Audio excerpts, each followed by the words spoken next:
tu lorak Perak rasa betul ni. Lorak Ipoh lain. Lorak Kuala Kangsar lain. Atau lorak Manjung pun lain. Mana satu yang original ni? Dia macam ni lah Una Ica kan. Perak ni dia memang negeri yang sangat unik. Adanya ye. Masa apa dia tak mahu?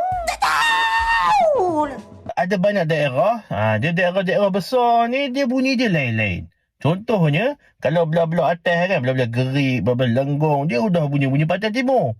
Kan? Tapi kalau kamu ke belah-belah utara, Tepin, Parit Buntar, Bagan Serai, udah bunyi-bunyi utara. Tapi kalau kamu ke bawah pula, dia ada Kuala Kangsar, ada Botek, itu bunyi lain-lain pula.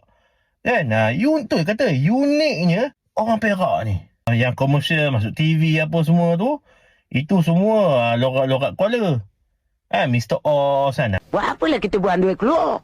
Buat rugi aja. Itu lorak-lorak Kuala. Satu lagi, Botek. Botek ni biasanya Kaza tu, itu lorak-lorak Botek. Nombor 35.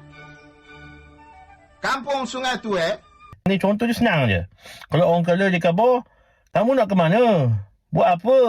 Tapi kalau orang Botek, kamu nak ke mana? Buat apa? Bunyi ni udah lain. Tapi itulah nak kata uniknya Perak ni. Nanti Pak Mat turun Ipoh ke? Kamu tahu ke sejarah nama Ipoh ni? Ipoh Pekat orang Islam.